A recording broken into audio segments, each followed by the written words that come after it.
everyone, this is Dave Dubeau with another episode of the Property Profits Real Estate Podcast. Today, zooming in from a warm, sunny, I'm assuming, Arizona, we've got Mr. Ruben Greth on the call with us. How are you doing today, Ruben? I'm doing fantastic. How about yourself, brother?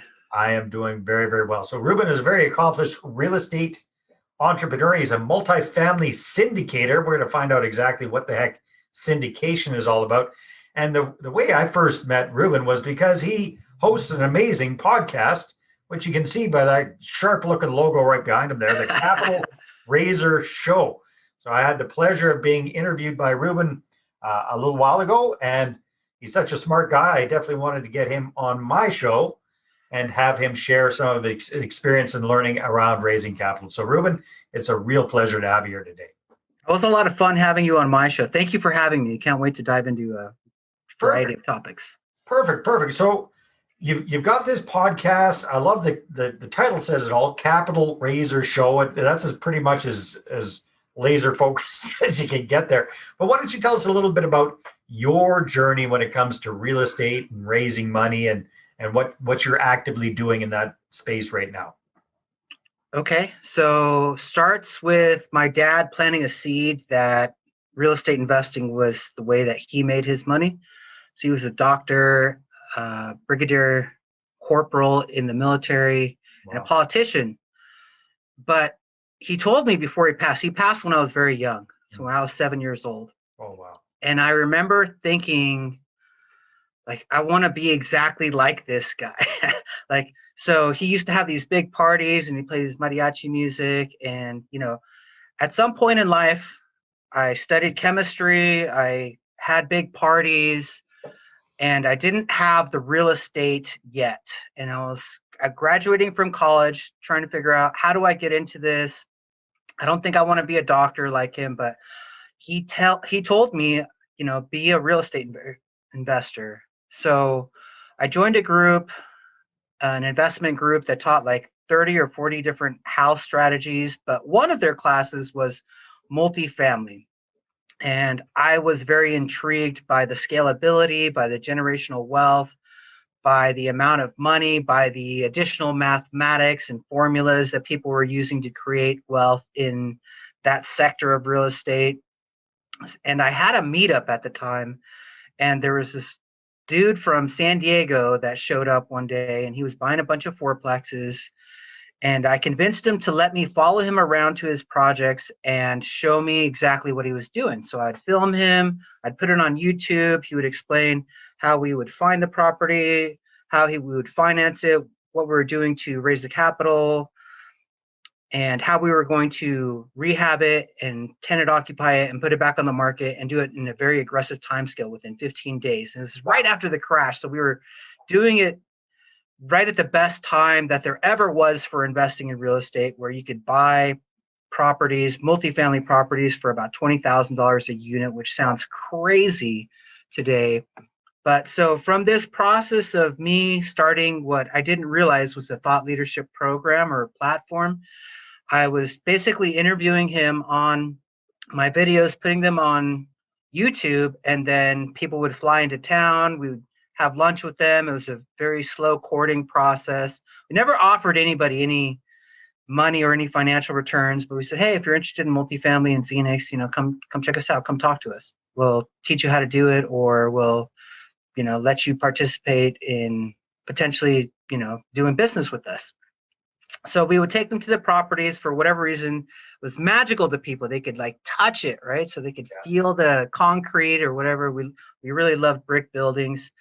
And I raised $600,000 for him and for us. And he had raised much more than that. But that was my introduction to raising capital. I knew a couple of things because one of the things I didn't mention was I was a lender. So we had to learn in the United States these things called truth in lending laws and Regulation Z, and a couple other things that prevented lenders from advertising rates, that they would sell to their customers. So I kind of had that at the back of my mind. Never talk about rates, never talk about returns, never talk about anything. Just really tell people what you're doing and then invite them to come talk to you. And he and I eventually split up, and I left real estate for a number of years, went down to Mexico, and then came home, and all I had known was fourplexes. So I'm thinking to myself, well, I'm going to buy a fourplex, pay down the amount that I owe on it, build the equity, and then buy another one in 2 years. And then I'll double that portfolio every, I don't know, two or so years until I get to 32 fourplexes for a total of 128 units. If I get there, I'm pretty set for the rest of my life. I'll cash flow forever. That was the idea, but I didn't get any traction. I couldn't get any footing. I couldn't buy my first one, and it was driving me crazy. But I did present this plan to somebody, and they challenged me. They're like, 128 units. Why don't you just go buy those right now? And I was like, what? Like, I don't understand. They're just like, go syndicate it. I'm like, what? What does that even mean? I've never heard of the word syndication. How to explain that to me?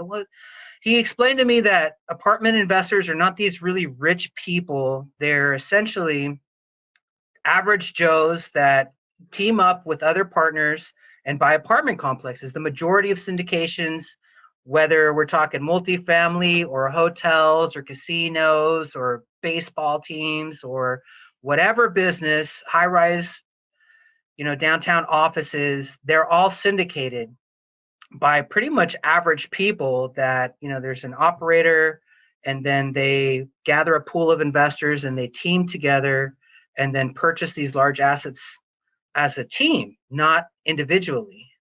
So I got very fascinated with it and interviewed a bunch of gurus. I was getting ready to pay $30,000 to somebody to teach me how to learn to syndicate.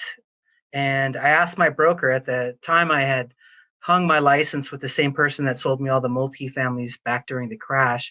And I'm like, who do you know that syndicates? You're really curious about it. I want to learn about it. Who do I need to have on my team?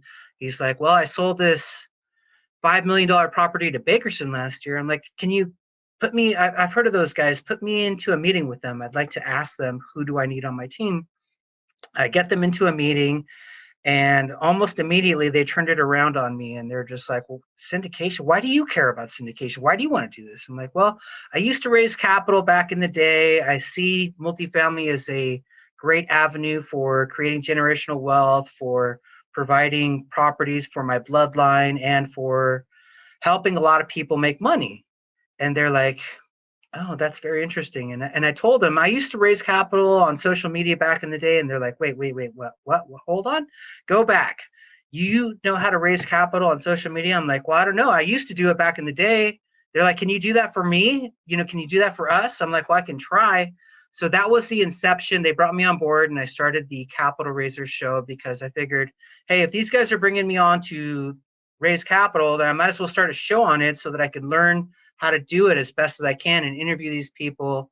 And I know that that's going to get us exposure and brand awareness across the country, assuming that I do it right. But I just didn't know that it would grow into this crazy podcast, and I would learn so much about raising capital in so many different ways. That's awesome. So it's been really fun. How long have you been running the show for? About 19 months. 19 months at the time that we're recording this. So yeah. All right. Well, fantastic. That's an interesting journey. Just out of personal curiosity, what were you up to in Mexico I lived for a while in Mexico myself, so always curious.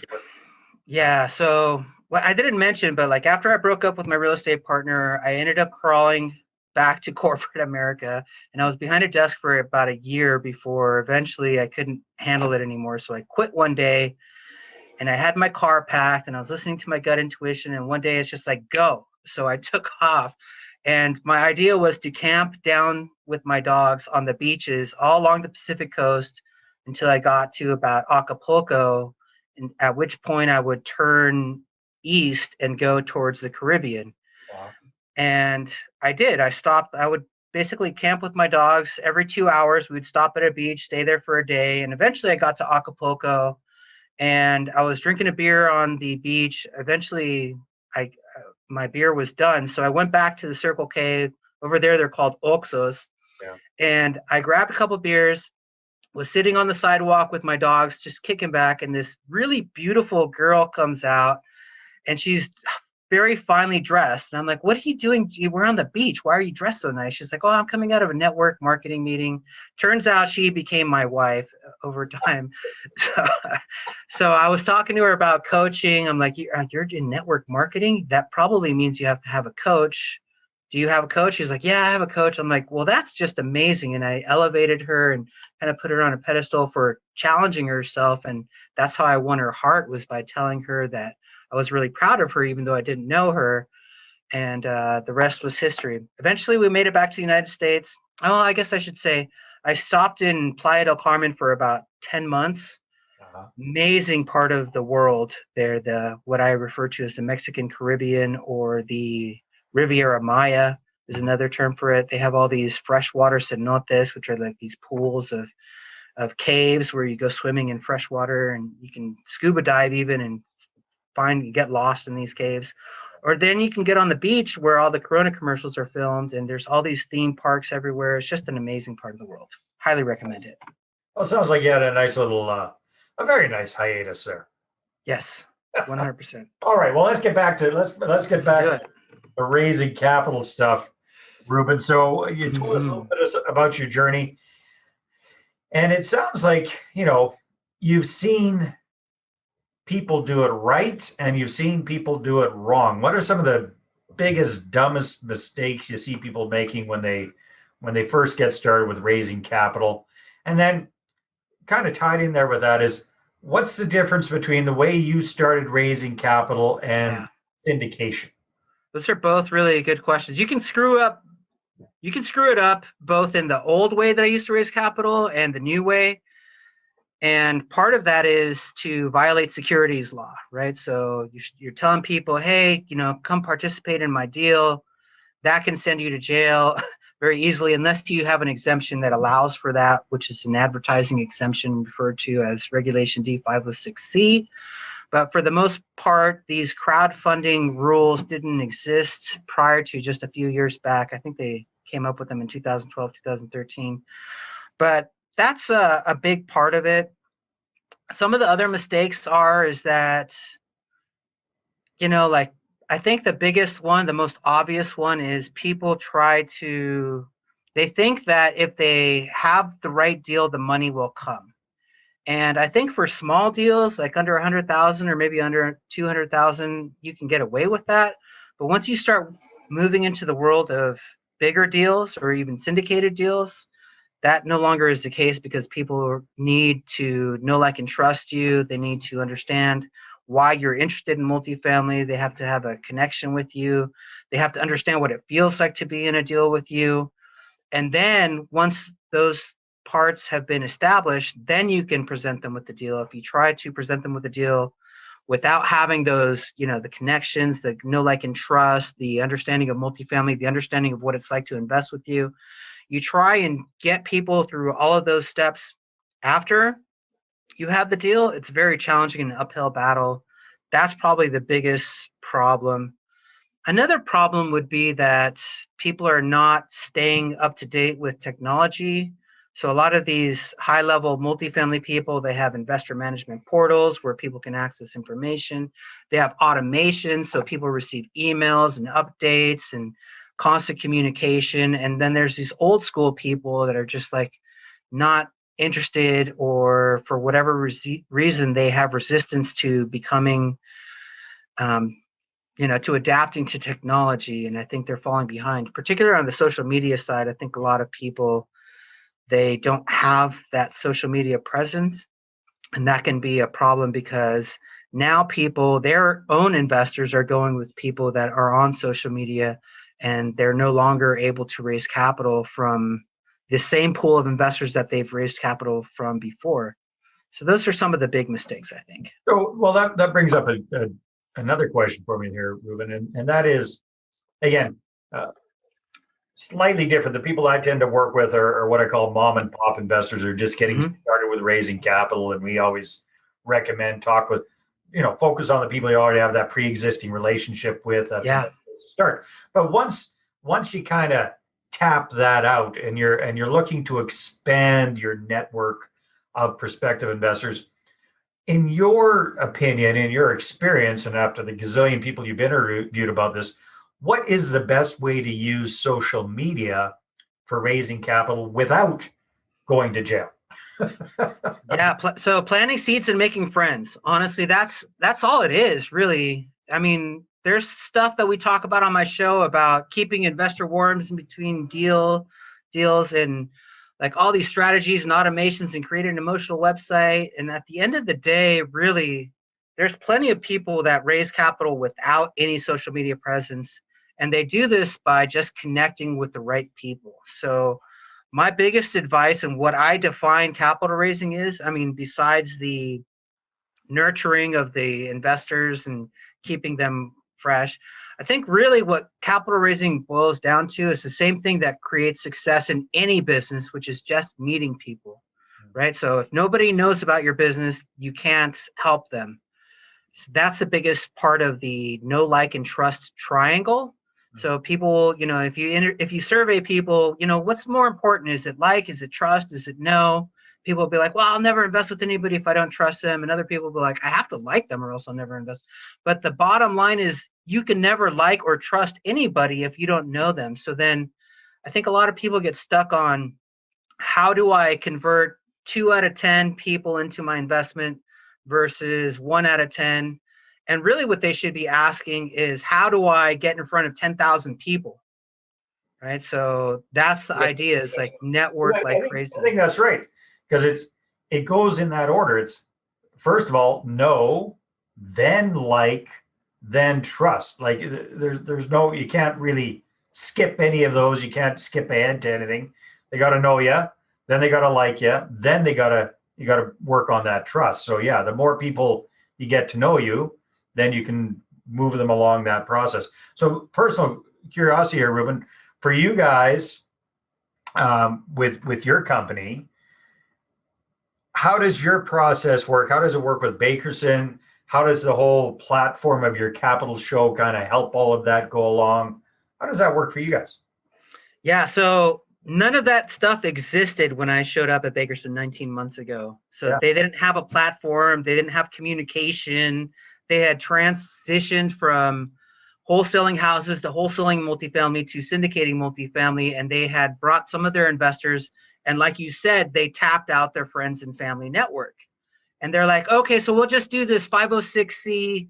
We're going to be allowed to advertise, and then that'll help, right? So, but it didn't, because they weren't going through the steps, right? Yeah, So they're going right for the trust, right? Nobody yeah. knows them, nobody likes them yet. They're just going, hey, buy into our deal, as if that's going to work. If the deal is good enough, the money will come, was the mindset of the culture when I showed up. And, so I didn't know exactly how to change the culture or to explain the process. I don't think that I even knew what the processes were until I started interviewing all these syndicators, and they were like, hey, it's a 4-step process. Get people to know, like, and trust. Step number 2 is to explain why multifamily and make sure that you align with them and their goals. Step 3 is to explain what it feels like to invest in your deal. And then step 4 is to present the deal. And when I got here, it was like step 4, boom, let's present the deal and the money will come. And then they're like, hey, we hired you to raise the capital. Where's the capital? And I was like, it doesn't work like this. Like, I can't raise from people today if I didn't talk to them yesterday. So there's been a shift in culture and evolutional change. And since I've come on board, we've also implemented a lot of communication strategies, a lot of automations, email automations.